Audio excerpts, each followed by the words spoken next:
Welcome in the video on Samuel Taylor Coleridge, a British poet writing during Romantic period. In this video, I am going to give a brief introduction about his life and career and his major works. This video is useful for the BA Part 2 English Literature students.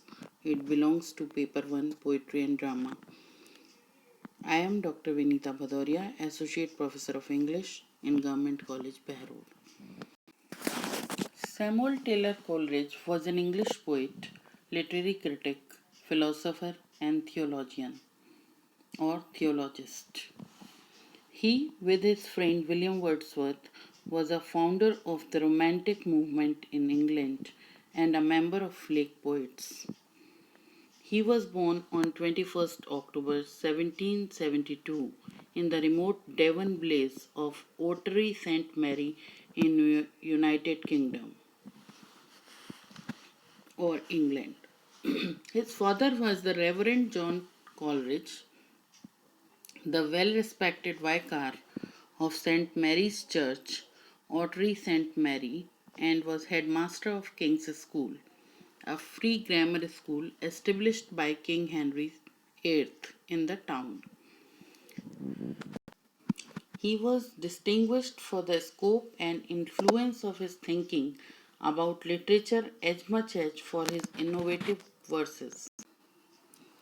Active in the wake of the French Revolution as a dissenting pamphleteer and lay preacher, he inspired a brilliant generation of writers and attracted the patronage of progressive men of rising middle class.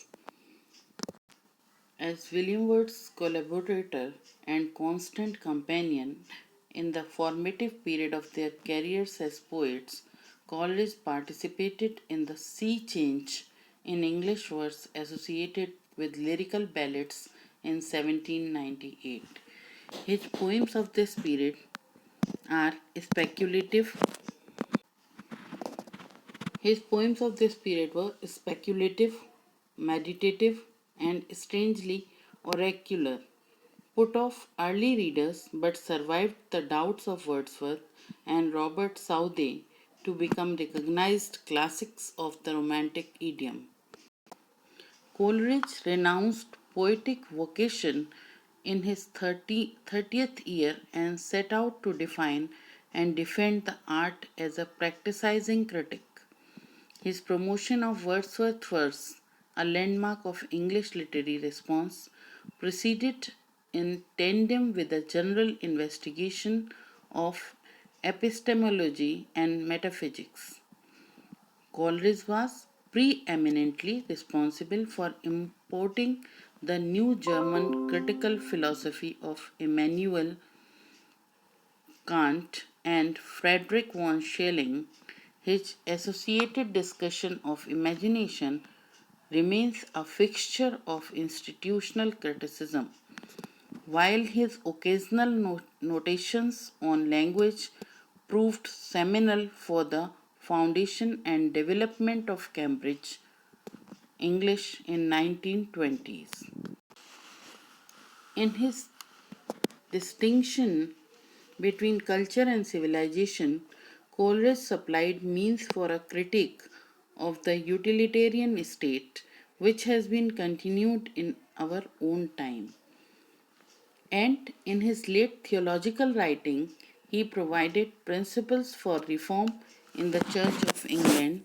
Coleridge's various and imposing achievement, a cornerstone of modern English culture, remains an incomparable source of informed reflection on the brave new world whose birth pangs he attended.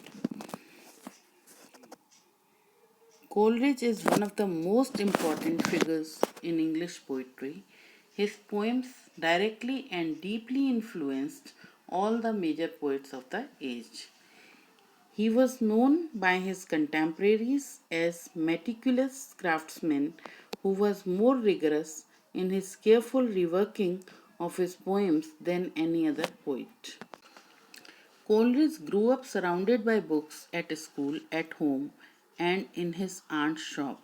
The dreamy child's imagination was nourished by his father's tales of the planets and stars and enlarged by constant reading. Through this, my mind had been habituated to the West. I never regarded my sense in any way as the criteria of my belief. This is told by Coleridge. Romances and fairy tales instilled in him a feeling of the great and the whole. It was lesson he never forgot. Experience he always regarded as a matter of the whole and integrated response, not of particular sensation. Resolving conflicted feelings into whole response occupies much of his best verse, and his developed philosophical synthesis represents a comparable effort to resolutions. Southey and Wordsworth were dependent on his professional advice. His influence on Wordsworth is particularly important because many critics have credited Coleridge with the very idea of conversational poetry. The idea of utilizing common everyday language to express profound poetic image and ideas for which Wordsworth became so famous may have originated almost entirely in Coleridge's own mind. It is difficult to imagine Wordsworth's great poems, The Excursion or The Prelude, ever having been written without the direct influence of Coleridge's originality. Coleridge was steeping in the long tradition of distinguished writing, learning to compose on Bayer's principles. These included an insistence on sound sense and clear reference in phrase, metaphor, and image. Literary embroidery was discouraged. So were conventional similes and stale poetic diction. Coleridge's later development as a poet may be characterized as an effort to arrive at a natural voice which eschewed and such devices.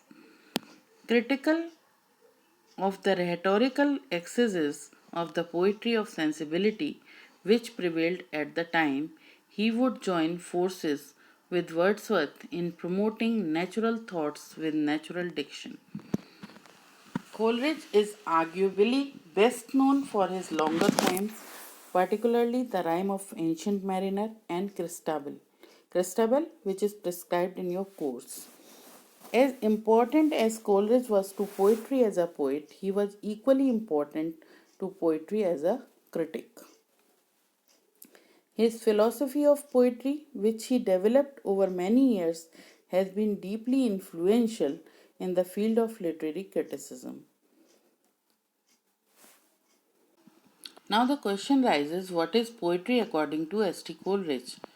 So, according to him, poetry is the product of imagination working on the objects of life and nature. It is an activity of imagination, idealization, the real, and realizing the ideal. The real soul of poetry lies in its power of expressing and arousing emotions. Coleridge possesses an unusual gift of evoking the mystery of things in his poetry. He is said to have the most vigorous imagination among all the romantic poets. He has good imagination, love for nature, sense, delightful color, and technique of supernaturalism to write romantic poetry. Love for nature is the necessary ingredients of romantic poetry. S.T. Coleridge has good observation and sense of feeling. Now the question arises, what is romantic poetry? What are the characteristics of romantic poetry? So, what is romantic poetry or what is romanticism? Particular characteristics of romantic poetry or romanticism include subjectivity of an emphasis on individualism, spontaneity, freedom from rules, solitary life rather than life in society, the beliefs that imagination is superior to reason, and devotion to beauty, love of and worship of nature. These are few characteristics of romantic poetry. Love for nature is the necessary ingredient, as I told you. He does not only observe nature but also feels it. He knows how to describe every object. Sometimes nature becomes character in his poetry. A lot of examples can be found where he has described the mysterious nature. He does not only love the external beauty of nature but sees deep down the reveals truth related to it. Earlier writers also used landscape images and natural elements in their poetry, but they only used it where they find it necessary. In case of S.T. Coleridge, he praises nature in every poem unnecessarily. He loves landscapes, sceneries, countryside images, rivers, forests, and plants. He finds beauty in them and mentions it in his poetry. Minute observation helps him in this regard. He has a perception of his own. Therefore, nature is mysterious for him. He reaps a richer harvest through the senses. His senses invest his impressions of nature with an extraordinarily freshness and splendor. And at the same time with a shrewd and minute precision which reveals the analytical mind. Few major works of S.T. Coleridge. His conversational poetry is very famous. So, conversational poems are Aeolian Harp, written in 1795, Reflections on Having Left a Place of Retirement, again in 1795, This Lime Tree Bowered My Prison, 1797, Frost at Midnight, 1798, Fears in Solitude in 1798, The Nightingale, a conversational poem, 1798, Dejection and Ode, 1802, to William Wordsworth, 1807. And famous and popular works of Coleridge are The Rime of the Ancient Mariner, Kubla Khan, Christabel, and Biographia Literaria, which he has written with along with the William Wordsworth.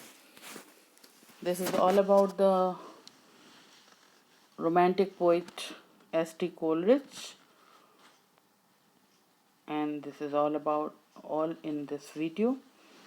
In the next video, I will explain you Christabel Part First, the poem written by S.T. Coleridge. Thank you.